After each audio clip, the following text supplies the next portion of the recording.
وہ سمجھ گیا کہ رسول اللہ نے اپنے ہراول کے 20 سوار دھوکہ دینے کے لیے تھے۔ سواروں اسے کامیابی سے دھوکہ دیا، اس کی توجہ کو گرفتار کیے رکھا، اور مسلمان دوسری طرف سے نکل گئے۔ یہ جادو نہیں، خالد نے اپنے آپ سے کہا، اگر اپنے قبیلے کی سرداری مجھے مل جائے تو جادو کے یہ کرتب میں بھی دکھا سکتا ہوں۔ یہ صحیح تھا کہ اس کے باپ نے اسے ایسی عسکری تعلیم و تربیت دی تھی کہ وہ میدان جنگ کا جادوگر کہلا سکتا تھا، مگر اس کے اوپر ایک سردار تھا، ابو سفیان۔ وہ قبیلے کا سالار آلہ بھی تھا، اس کے ماتحت خالد اپنی کوئی چال نہیں چل سکتا تھا۔ اپنی اس مجبوری نے اس کے دل میں ابو سفیان کی نفرت پیدا کر دی تھی۔ اسے چند دن پہلے کا یہ واقعہ یاد آ رہا تھا۔ 1400 مسلمان اس کی گھات کو دھوکہ دے کر مکہ کی طرف نکل گئے تھے۔ اس نے یہ سوچا ہی نہیں مسلمانوں پر عقب سے حملہ کر دے۔ اسے احساس تھا کہ جو مسلمان قلیل تعداد میں کثیر تعداد کے 300 سواروں سے کہ دشمن کو شکست دے سکتے ہیں، انہیں 300 سواروں سے شکست نہیں دی جا سکتی، کیونکہ وہ کثیر تعداد میں ہے۔ اسے مکہ ہاتھ سے جاتا نظر آنے لگا تھا، اور اسے یہ خفت بھی محسوس ہونے لگی تھی کہ اس کی گھات کی ناکامی پر ابو سفیان اسے تانا دے گا اور ہنسی اڑائے گا، پھر اسے قریش کی شکست اور مکہ کے سقوط کا مجرم کہا جائے گا۔ اس نے اپنے سواروں کو ایک رستہ سمجھا کر کہا کہ مسلمانوں سے پہلے مکہ پہنچنا ہے۔ یہ دور کا رستہ تھا، لیکن وہ مسلمانوں کی نظروں سے بچنے کی کوشش کر رہا تھا۔ اس کے 300 سواروں نے گھوڑوں کو الفاڑ لگا دیں۔ رستہ لمبا ہونے کی وجہ سے 3 میل کا فاصلہ 1.5 گنا ہو گیا تھا، جسے خالد رفتار سے کم کرنے کے جتن کر رہا تھا۔ عربی نسل کے اعلیٰ گھوڑے شام سے بہت مکہ پہنچ گئے، وہاں مسلمانوں کی ابھی ہوا بھی نہیں پہنچی تھی۔ مکہ کے لوگ گھوڑوں کے شور رغل پر گھروں سے نکل آئے۔ ابو سفیان بھی باہر آ گیا۔ کیا تمہاری گھات کامیاب رہی؟ ابو سفیان نے پوچھا۔ وہ گھات میں آئے ہی نہیں، خالد نے گھوڑے سے کود کر اترتے ہوئے کہا۔ کیا تم مکہ کے ارد گرد ایسی خندق کھدوا سکتے ہو جیسی محمد نے مدینہ کے ارد گرد کھدوائی تھی؟ وہ کہاں ہیں؟ ابو سفیان نے گھبرائی ہوئی آواز میں پوچھا۔ کیا یہ بہتر نہیں ہوگا کہ مجھے ان کی کچھ خبر دو؟ جتنی دیر میں تم خبر سنتے اور سوچتے ہو اتنی دیر میں وہ مکہ کو محاصرہ میں لے لیں گے۔ خالد نے کہا۔ ہیل اور اس کی عظمت کی قسم، وہ پہاڑوں اور چٹانوں کو روندتے آ رہے ہیں۔ اگر وہ کرے الغمیم میں سے کسی اور رستہ سے گزرے ہیں تو وہ انسان نہیں۔ کوئی پیادہ وہاں سے اتنی تیزی سے نہیں گزر سکتا جتنی تیزی سے وہ گزر آئے ہیں۔ خالد ابو سفیان نے کہا، ذرا ٹھنڈے ہو کر سوچو، خدا کی قسم، گھبراہٹ سے تمہاری آواز کانپ رہی ہے۔ ابو سفیان، خالد نے جل کر کہا، تم میں صرف یہ خوبی ہے کہ تم میرے قبیلے کے سردار ہو۔ میں تمہیں یہ بتا رہا ہوں کہ ان کے لیے مکہ کی اینٹ سے اینٹ بجا دینا کوئی مشکل نہیں۔ خالد نے دیکھا کہ اس کے 2 ساتھی سالار اکرما اور صفوان قریب ہی کھڑے تھے۔ خالد نے ان سے کہا، آج بھول جاؤ کہ تمہارا سردار کون ہے، صرف یہ یاد رکھو کہ مکہ پر سے دور چلے جائیں، طوفان آ رہا ہے۔ اپنی آن کو بچاؤ، یہاں کھڑے ایک دوسرے کا منہ نہ دیکھو۔ اپنے شہر کو بچاؤ، اپنے دیوتاؤں کو بچاؤ، اپنے بچاؤ۔ سارے شہر میں بھگدڑ بپا ہو گئی تھی۔ لڑنے والے لوگ برچھیاں، تلواریں اور تیر کمان اٹھائے مکہ کے دفاع کو نکل آئے۔ عورتوں اور بچوں کو ایسے بڑے مکانوں میں منتقل کیا جانے لگا جو قلعوں جیسے تھے۔ جوان عورتیں بھی لڑنے کے لیے تیار ہو گئیں۔ یہ ان کے شہر اور جان و مال کا ہی نہیں، ان کے مذہب کا بھی مسئلہ تھا۔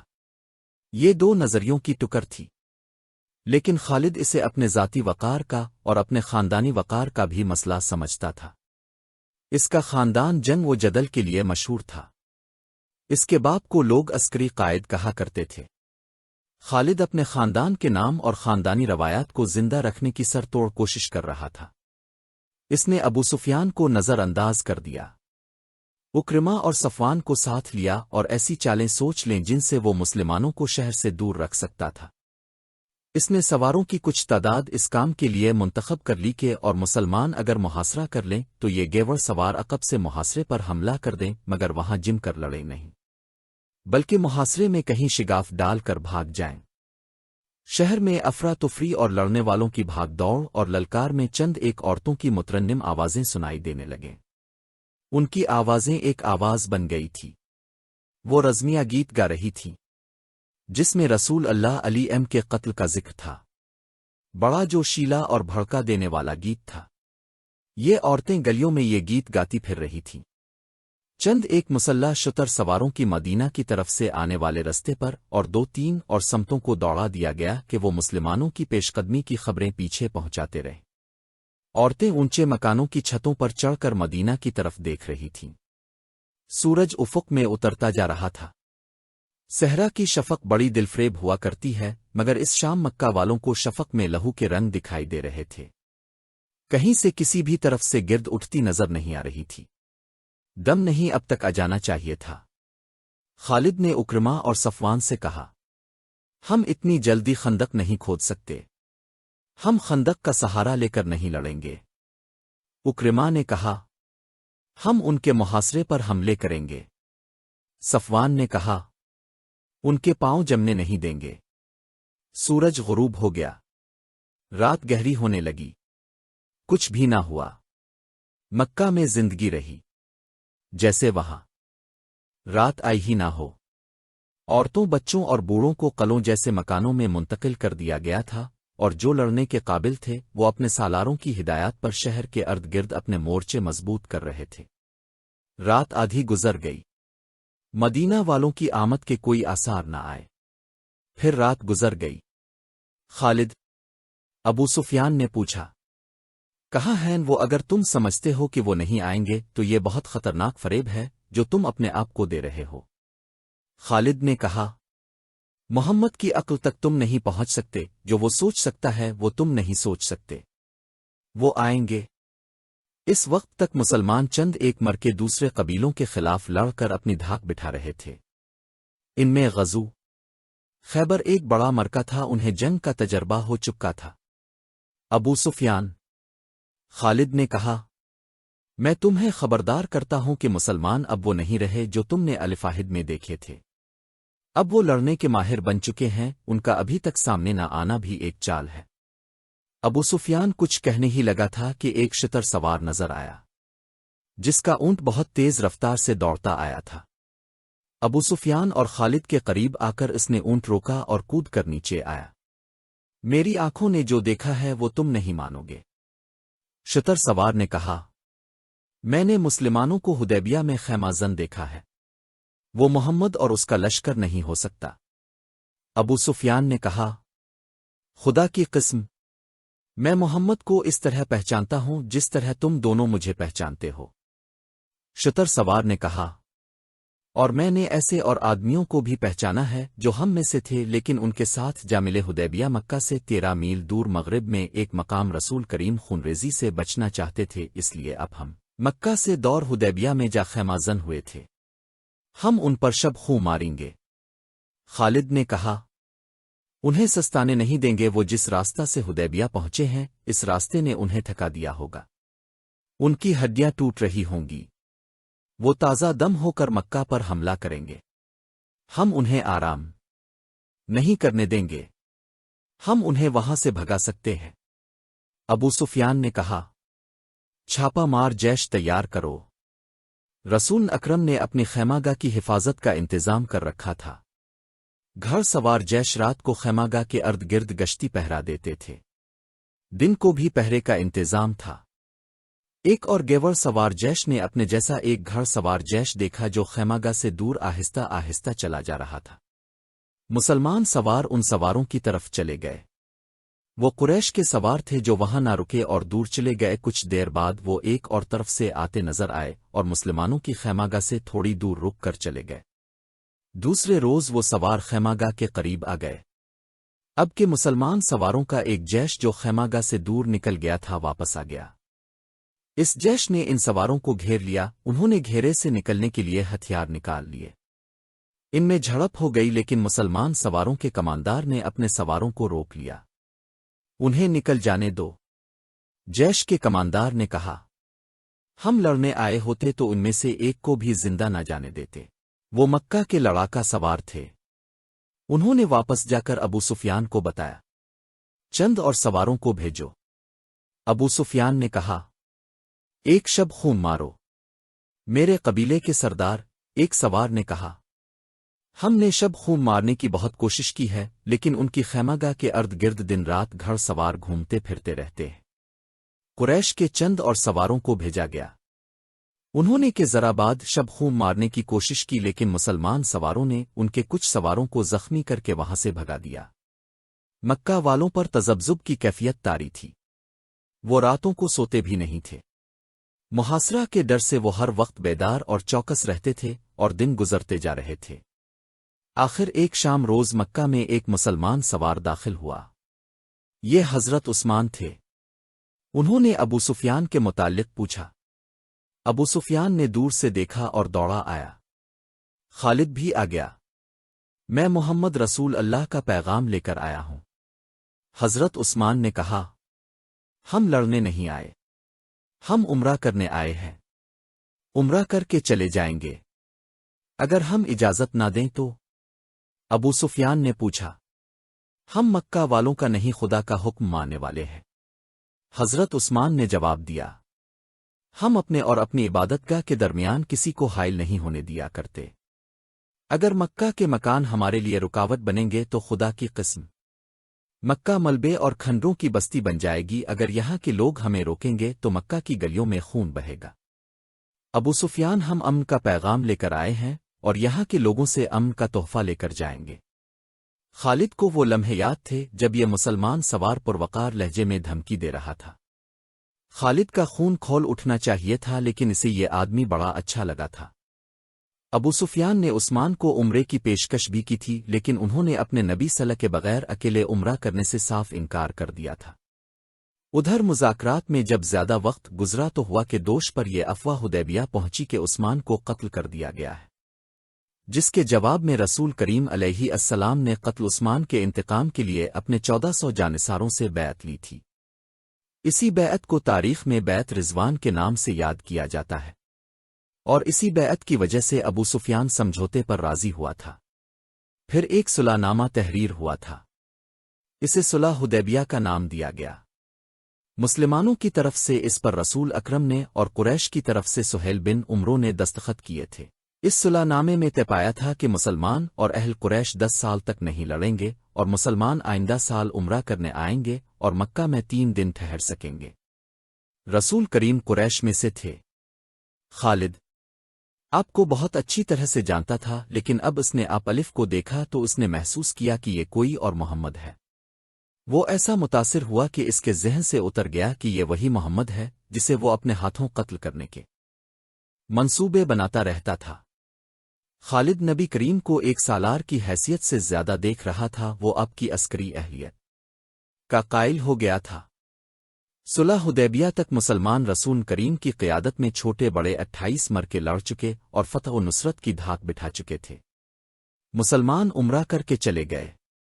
2 مہینے گزر گئے۔ ان 2 مہینوں میں خالد پر خاموشی طاری رہی، لیکن اس خاموشی میں ایک طوفان اور ایک انقلاب پرورش پا رہا تھا۔ خالد نے مذہب میں کبھی بھی دلچسپی نہیں لی تھی۔ اسے نہ کبھی اپنے بتوں کا خیال آیا تھا، نہ کبھی اس نے رسول کریم کی رسالت کو سمجھنے کی کوشش کی تھی۔ مگر اب از خود اس کا دھیان مذہب کی طرف چلا گیا، اور وہ اس سوچ میں کھو گیا کہ مذہب کون سا سچا ہے اور انسان کی زندگی میں مذہب کی اہمیت اور ضرورت کیا ہے۔ اکرمہ ایک روز خالد نے اپنے ساتھی سالار اکرمہ سے، جو اس کا بھتیجا بھی تھا، کہا، میں نے فیصلہ کر لیا ہے، میں سمجھ گیا ہوں۔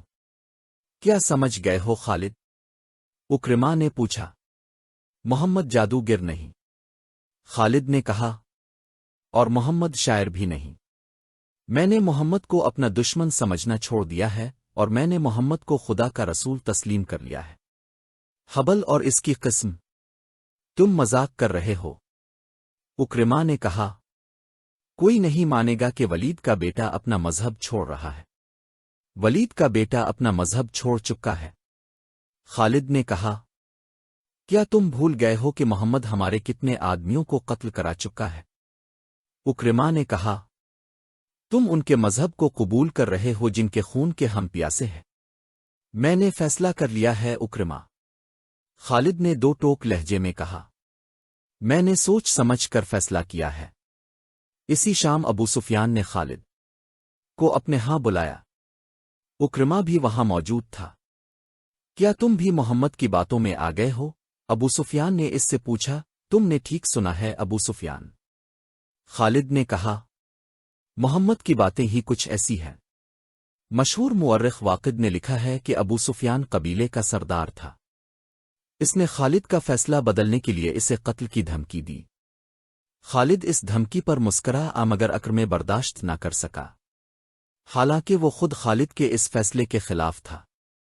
ابو سفیان اکرما نے کہا، میں تمہیں اپنے قبیلے کا سردار مانتا ہوں، لیکن خالد کو جو تم نے دھمکی دی ہے وہ میں برداشت نہیں کر سکتا۔ تم خالد کو اپنا مذہب بدلنے سے نہیں روک سکتے۔ اگر تم خالد کے خلاف کوئی کارروائی کرو گے تو ہو سکتا ہے کہ میں بھی خالد کے ساتھ مدینہ چلا جاؤں۔ اگلے ہی روز مکہ میں ہر کسی کی زبان پر یہ الفاظ تھے، خالد بن ولید محمد کے پاس چلا گیا ہے۔ خالد یادوں کے ریلے میں بہتا مدینہ چلا جا رہا تھا۔ اسے اپنا ماضی اس طرح یاد آیا تھا جیسے وہ گھوڑے پر سوار مدینہ کو نہیں بلکہ پیادہ اپنی ماضی میں چلا جا رہا تھا۔ اسے مدینہ کے اونچے مکانوں کی منڈیریں نظر آنے لگی تھیں۔ خالد، اسے کسی نے پکارا لیکن اسے گزرے ہوئے وقت کی آواز سمجھ کر اس نے نظر انداز کر دیا۔ اسے گھوڑوں کے ٹاپ سنائی دیے، تب اس نے دیکھا اسے دو گھوڑے اپنی طرف آتے دکھائی دیے۔ وہ رک گیا۔ گھوڑے اس کے قریب آ کر رک گئے۔ ایک سوار اس کے قبیلے کے مشہور جنگجو عمرو بن العاص تھے اور دوسرے عثمان بن طلحہ۔ دونوں نے ابھی اسلام قبول نہیں کیا تھا۔ کیا تم دونوں مجھے واپس مکہ لے جانے کے لیے آئے ہو؟ خالد نے ان پوچھا۔ تم جا کہاں رہے ہو؟ عمرو بن العاص نے پوچھا۔ اور تم دونوں کہاں جا رہے ہو؟ خالد نے پوچھا۔ خدا کی قسم، ہم تمہیں بتائیں گے تو تم خوش نہیں ہوگے۔ عثمان بن طلحہ نے کہا، ہم مدینہ جا رہے ہیں۔ بات پوری کرو عثمان۔ عمرو بن العاص نے کہا۔ خالد، ہم محمد کا مذہب قبول کرنے جا رہے ہیں۔ ہم نے محمد کو خدا کا سچا نبی مان لیا ہے، پھر ہم ایک ہی منزل کے مسافر ہیں۔ خالد نے کہا، آؤ اکٹھے چلیں۔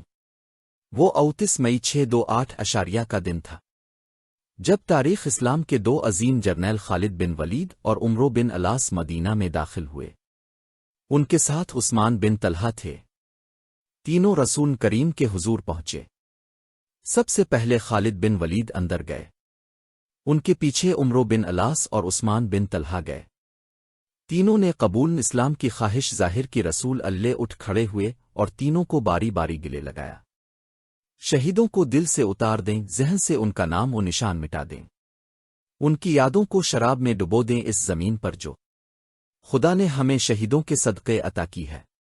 بادشاہ بن کر گردن اکڑا لیں اور کہیں کہ میں ہوں اس زمین کا شہنشاہ، شہیدوں کے نام پر مٹی ڈال دیں۔ کسی شہید کی کہیں قبر نظر آئے تو اسے زمین سے ملا دیں۔ مگر زندگی کے ہر موڑ اور ہر دورہ ہے پر آپ کو شہید کھڑے نظر آئیں گے، آپ کے ذہن کے کسی گوشے سے شہید اٹھیں گے اور شراب اور شہنشاہیت کا نشہ اتار دیں گے۔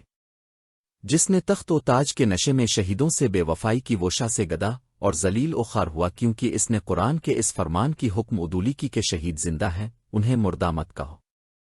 عرب کے مک آرڈن میں گمنام سا ایک مقام ہے جس کا نام موتہ ہے۔ اس کے قریب گزر جانے والوں کو بھی شاید پتہ نہ چلتا ہوگا کہ وہاں ایک بستی ہے۔ اس کی حیثیت چھوٹے سے ایک گاؤں سے بڑھ کر اور کچھ بھی نہیں، لیکن شہیدوں نے آرڈن کے بادشاہ کو اپنی موجودگی کا اور اپنی زندگی کا جو انہیں اللہ تعالیٰ نے عطا کی ہے احساس دلا دیا ہے۔ وہ جس مرکے میں شہید ہوئے تھے وہ 13.5 صدیاں پہلے اس مقام پر لڑا گیا تھا، پھر یہ مقام گزرتے زمانے کی اڑتی ریت میں دیتا چلا گیا۔ کچھ عرصے سے موتہ کے رہنے والے ایک عجیب صورتحال سے دوچار ہونے لگے۔ آج بھی وہاں چلے جائیں اور وہاں رہنے والوں سے پوچھیں تو وہ بتائیں گے کہ ان میں سے کوئی نہ کوئی آدمی رات کو خواب میں دیکھتا ہے کہ 13.5 صدیاں پہلے کے مجاہدین اسلام چل پھر رہے ہیں۔